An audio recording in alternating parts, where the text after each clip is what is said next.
But of course, I wouldn't be bringing him up if he were just a polished politician proffering or purporting his political power for points. Pish posh. Tonight, Iowa did it. Hundreds of thousands are feeling or have felt the impact, with millions more still hungry with their mouths gaping open for more. And no, we're not talking about women's basketball. Although Keith Lee begins his Atlanta tour 2.0, this time with a bang, if it comes to that. Rhoda Osmond likely was not hit with a brick, but these charges pack a hell of a punch. Hello, Uncle Ruckus here. No relation. Find out what we talking about here on this week's episode of the Black Man. Why can't we call it the White Man Show? Welcome to the BS. Now let's go.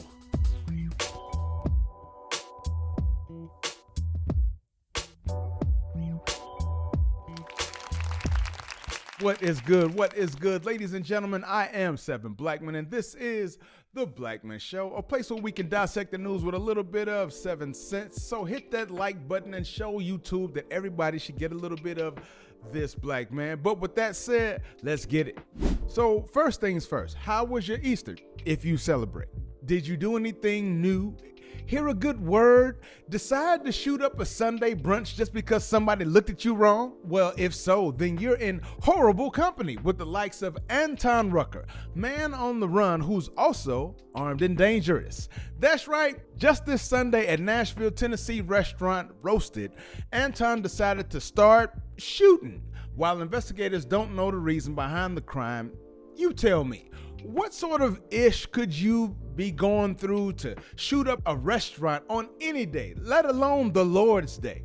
What would coerce you to get so enraged that you will homicide a man, 33-year-old Alan Beecham, and wound 5 others, including a pregnant woman who also wound up suffering a panic attack? Please tell me the issue or incident that will make a couple of strangers get so escalated at a Sunday brunch that would conclude with a mass shooting, ambulances, and a body bag.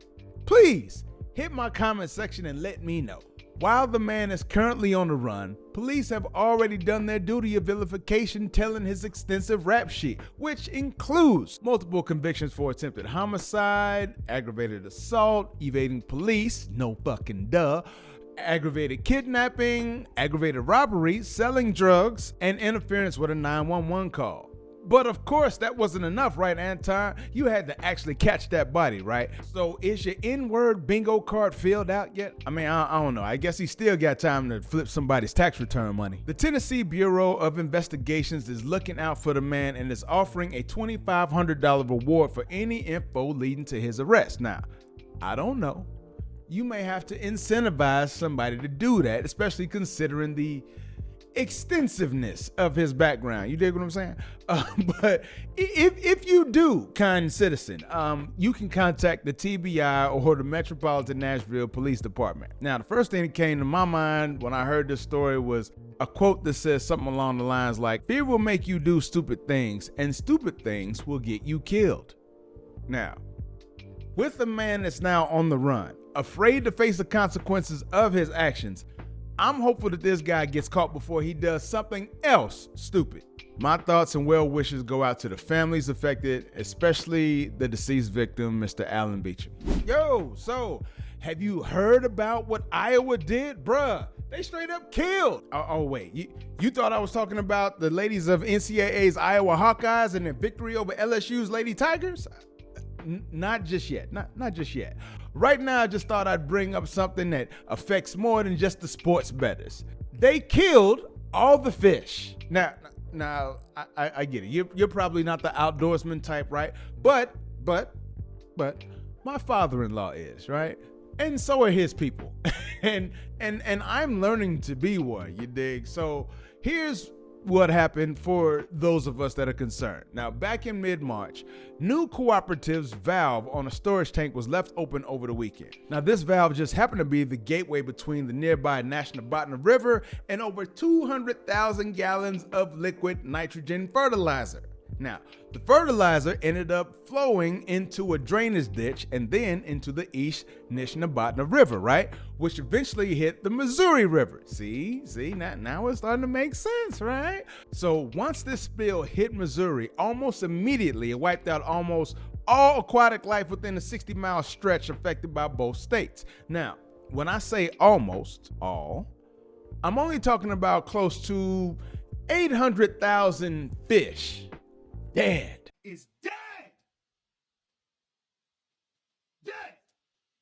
Which was only one of the region's most ecologically devastating chemical spills in recent years, marking one of the 5 largest in Iowa history. Now, because we're still in the spring, many low-swimming bottom feeder fish like catfish and walleye are still likely in the Missouri. Now, for once, we can thank the cold, but smaller fish that the bigger fish feed on are gone. So we can only hope that the fish that are still there, that is, are able to find undead fish to feed on from the nearby tributary. But not everything lasts forever. We've still got a whole summer coming, and with those higher temperatures, professionals can only currently speculate about what the lasting impact may be. But as a word to the wise, I'd advise you, if you just so happen to see a good-looking fish just floating along on the water, please do not pick it up. But by all means, and even if you pick it up, don't eat it.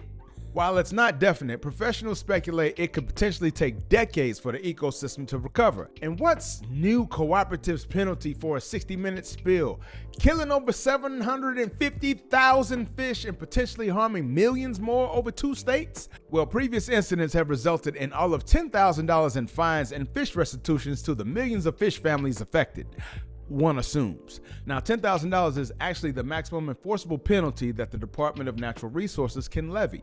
And isn't that the kind of feckless power we can expect from a group called DNR? Now, speaking of Missouri, by the time you all see this, our state will have completed voting for the fate of our stadiums. Will Kaufman change locales? Will Arrowhead get a much wanted, not needed, facelift? And will the local businesses be hugely devastated by the potential loss of 8 home games in a calendar year? The people voted no, by the way.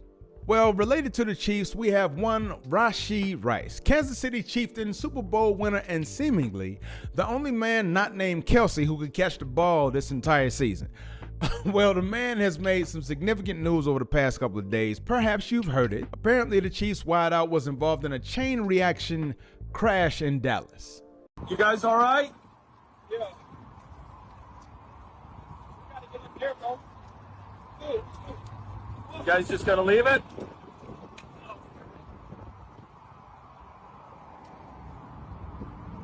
They just left the fucking Lamborghini and a Corvette. They stole them, I bet. They were putting firearms on. Now, despite the racist-ass commentary on the back end, it appears that one of the 4 men seen leaving the scene was the Chiefs receiver. Actually, the guy in the red hoodie, right there. I mean, look, you've got a Corvette racing through Dallas traffic with a Lamborghini SUV. What could possibly go wrong, right? So it's been reported that the SUV was leased to Rashee Rice, and he will take all, quote, necessary steps to address the situation responsibly, end quote. You know, like hiding your face and fleeing the scene, that type of shit. Hey, look, I get it. There have been some situations that I'm glad social media and cameras were not available to paint me in the wrong light. But since we're here, I think it makes sense that we act accordingly. Now, thankfully, no major injuries were reported, but 2 people were treated at the scene and 2 others were taken to a local hospital and released. I don't know though. Did you see the way the highway was left as they just casually strolled away?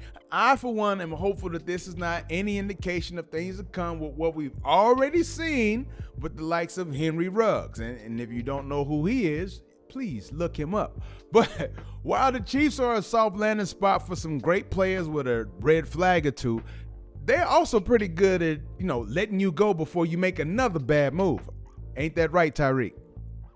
This sounds a little bit like Lance Briggs' situation in Chicago back in the day. As a matter of fact, he was also driving the Lambo. Is that the new way of saying, hey, I got money and I need a fast way to blow it? I mean, because if so, Have you heard of cryptocurrency? Ladies and gentlemen, we've got an update in the saga of one brick lady, also known as Rhoda Osmond, formerly of Minnesota, now of Texas, and hopefully to a cell of accountability near you. For those of you who are unaware of her heinous activities, here's a little bit of background. So in September of last year, she claimed to be hit by a brick by some dude whose advances she was declining, right? Or she declined, and he decided to just toss a brick at her because he was mad that she's just so amazing and so amazingly bad, and his ego is so devastated to the point that he had to pick up a projectile and launch it at the lady. I'm just saying. Now, there were no scars, there was no cuts, there was no nothing that would make any person who's ever touched a brick, a rock, or concrete in their life to believe that her face was that affected from a brick with no scarring whatsoever. And we never saw the people involved. We did hear from the guy eventually, but that was after the fact. But we did see her lambasting the man standing to her side, who did, contrary to what people believe, call the police. Now, this is contrary to what every woman who jumped on the no one protects the black woman train without telling anybody that they got off the train just so they could wait for the next one.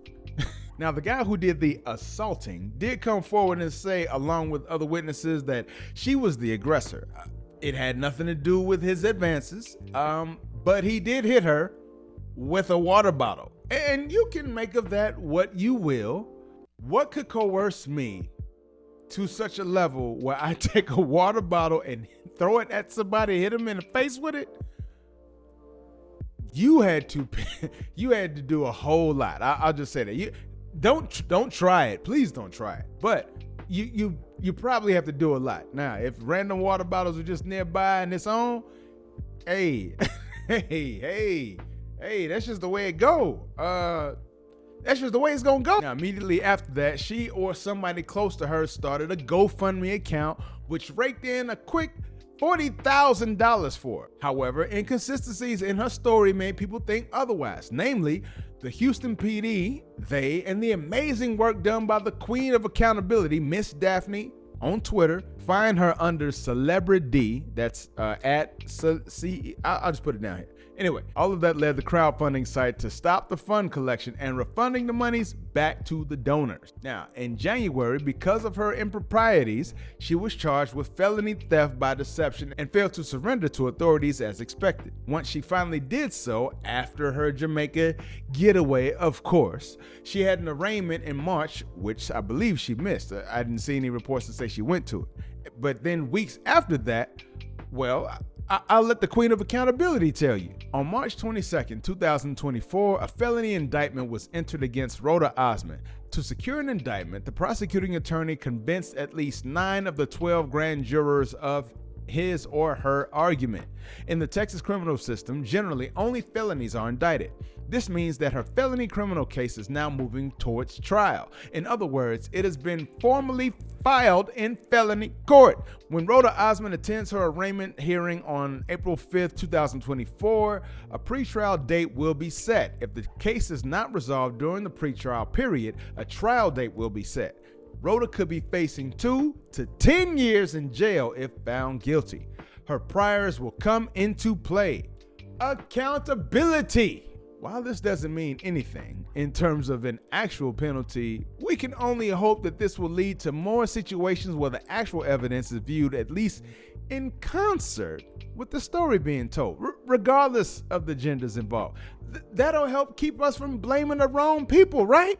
No diddy. Now, here at the Blackman Show, we're as progressive as the next, and that's why our feature story last week was about Candace Owens, Black Karen with a receipt and email confirmation, standing at the entry to the cookout, blocking everybody else if she can't get in, and Black Christian political commentator with no black friends. I mean, we have to give it to the ladies first, right? So what better way to follow a story about Auntie Ruckus than with a story about Uncle Ruckus, no relation, of North Carolina. So for those in the 45 states that don't border North Click, or those that only know the state for Charlotte, Fayetteville, and nothing else, like you ain't never heard a Petey Pablo song, Well, this one's for you. All right, so we've got this guy who's been described as a brash and unfiltered conservative warrior, which is a fancy way of saying he's not afraid to say things that make you say, wait, what? He burst on the scene in 2019 bars, running for lieutenant governor and won the Republican nomination. But of course, I wouldn't be bringing him up if he were just a polished politician proffering or purporting his political power for points. Pish posh. This dude's reportedly denied the Holocaust while encouraging people to read more of Hitler's speeches. He's threatened to use his AR-15 against the government. He's called the LGBTQ community and all the alphabets and their acolytes filth. And he's opposed women's voting rights. Mind you, this man is married to a sister, a black woman. Not to be outdone, he's also been very critical of the civil rights movement, saying that we were better off during segregation because integration led to the abandonment of black-owned businesses. I don't know, my man, but there was a little thing called a riot. I'm sorry. Let's call them what they actually were. Massacres, and a lot of them. Do you know when a lot of them happened? During segregation. Do you know what else happened to those people during segregation that had those businesses that thrived in places like North Carolina, where the oldest black bank, black hospital, and black life insurance companies currently still are? Massacres. Lots and lots of massacres. I don't know about y'all, but I'm always a bit leery about people, especially when it's us, who lament on the past like it wasn't that bad. Bruh, have you heard about Rosewood? Not the movie, the town. Have you heard about Tulsa, Elaine, Chicago, Detroit? Devil's Punch Bowl, all racially motivated homicides, some black people scenes, sometimes with the government's approval. And let's not forget about what happened at the Negro Boys Industrial School in Wrightsville, Arkansas on March 5th, 1959, when 21 black boys were burned alive, locked inside the dorm of a reform school. Now, I don't know if everything was all bad for the people. I mean, we were able to get a majority black legislature for the great state just south of you in South Carolina, but that was short-lived when some pissed-off melanin-deficient men stormed the palace, booting and homiciding who dared to stay, which led to a major change in voter eligibility, which led to voter tests, which were later deemed unconstitutional due to integration. Now, I get it. That was a short walk on a very long period of time. But the facts remain. So now this guy is running for governor, and with the support of the MAGA white Republicans and even from the Don himself, do you think you'll be voting for him? And secondarily, why is it that it seems to be a prominent black Republican person, you have to be a self-hating, don't know God is good all the time, no black friends, no Carol Cream, no rhythm having kind of person? Like, why is it that you gotta be all of that? Why can't you just be somebody with some rhythm who listens to you know, Michael Jackson's early stuff when he was black? I mean, like, you never see a black Republican that you actually want to kick it with, that you want to hang with. I mean, don't get me wrong, a lot of Democrats are kind of looking that way too, but I'll say I've never, ever seen a black Republican that I actually like. I feel like they don't even know how to joke right. You know what I'm saying? Like, they're so inculcated and so insulated in their space and what they're doing. It's like, I don't want any parts of that. You know what I'm saying? And why is it that the people that they hang with are none of the people that you ever want to hang with either? You know what I'm saying? Like, none of them. None of them. Are they your monitors? Are they watching you? Maybe they're watching you. Hey, Mark, give me one of these, if you all right.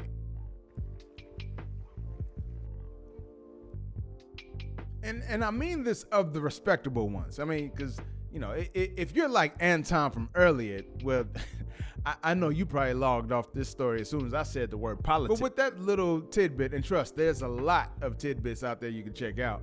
What do you think of Mark Robinson? Like, if you're somebody who generally stays in the middle politically, do you think you could ever vote for somebody who wants science and social studies removed from grades 1st through 5th and abolish the State Board of Education? Kind of like the same State Board of Education that brought segregation to an end. Okay, now it all makes sense. Now, we've covered a couple of stories of this young man's adventures as he attempts to bring much needed attention to some desperate food locations, and that young man is none other than Keith Lee, former fighter and now frenetic foodie. The social media critic had quite the culinary adventure with his family on their first food tour, but not all stops were gastronomic gold mines. You see, they toured 10 cities, including foodie heavens like Atlanta, New York, and Las Vegas. Y'all didn't come to Kansas City though. See what I'm saying? When they hit Atlanta last time, things got a bit spicy for your boy, and I'm not talking about it in a good way. Basically, the problem was that it just wasn't about the food, which he admitted was delicious. The issue was that last time people got to acting like sometimes they can act when they don't want to do their jobs. And I'm talking about you, Popeyes on 350, that's always having the lights out so it looks like you closed at 5:30 on a Tuesday. Then when people realized who he was and who it was that was ordering, then it was like, you a VIP this, and you can jump in front of all these other people because F them, we want you. And that's crazy shit when this man's whole shtick is about just trying to get that regular Joe service. Because honestly, what benefit does it make to give somebody with a name great service while us grunts are looking around like, hey, wait, you eat here? Why? You? Oh no, this ain't even good. I mean, because at Days Inn, we are the ones who make you. You know what I'm saying? Sure, one person can give you a little bit of shine, but they do call it 15 minutes of fame for a reason. Now, if you are already good and the people know that you're good, then all you're doing as the high name celebrity is validating what the people are saying. So business owners, please understand your brand and act accordingly. Now, your boy Key's back with a redemption arc on a plate, cooking up a redemption food tour with Atlanta as his first on his list to give a second chance. But this time he's stirring the pot with new rules, new categories, and most importantly, new restaurants. He ain't looking for a food fight, but just in case, he's ensuring that his family's safety is the top ingredient on this culinary quest. We come in peace. With that being said, we will be protected. It's people with us that are legal and licensed. We don't want to have to use them, but we will. My family are getting home safe, and I mean that with every bone in my body. We getting home safe. We just come to eat food, meet the people we supposed to meet, do what we supposed to do. Mind our business.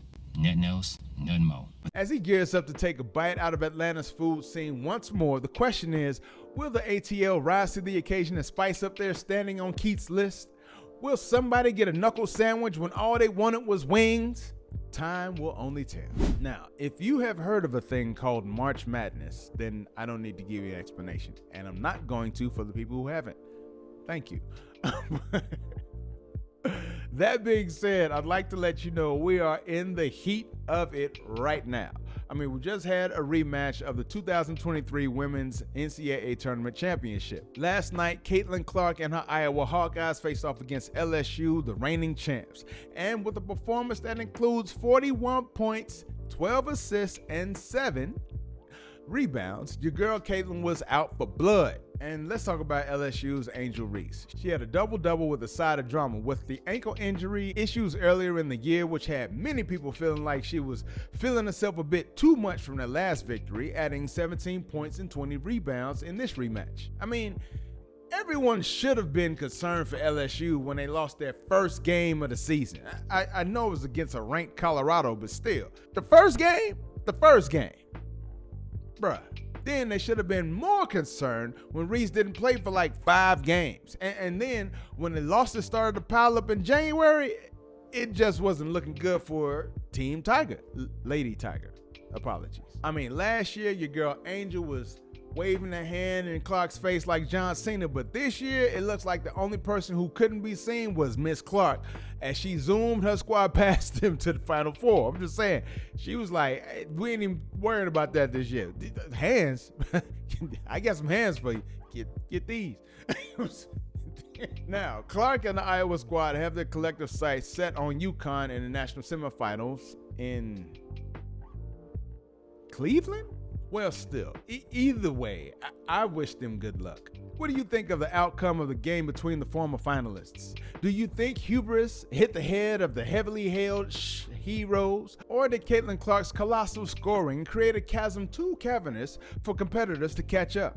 As this was the most viewed women's basketball game ever, what do you think this will mean for the WNBA's future? I mean, Lord knows, they could use some eyeballs on them. And lastly, it's kind of an out there position, but I've seen some reports stating that the WNBA is primarily or has a vast majority of lesbians, and people are treated poorly if they're heterosexual. So what would that mean if you have an all-American, all-time scoring injection made into a league like that? I mean, you got a man named Jesus loving woman who would go into a league where that isn't the norm, I guess, or that isn't upheld, maybe. Either way, I'd love to know your thoughts down in those comments. Once again, this is your boy 7 Blackman, inviting you to peep out our merch found at theblackmanshow.com. Follow the show on all the socials at Show the Blackman and connect with your boy. If you got any suggestions or just want to holler at your boy, you can hit me there or on Facebook in our The Blackman Show page or the Blackman Show fan group, or just hit me up at tbs@theblackmanshow.com. If you've enjoyed this video, I invite you to hit the like, hit the subscribe button, share this video with your peeps, and even hit that notification bell. Now take care of each other until next time. Peace, and I'm out.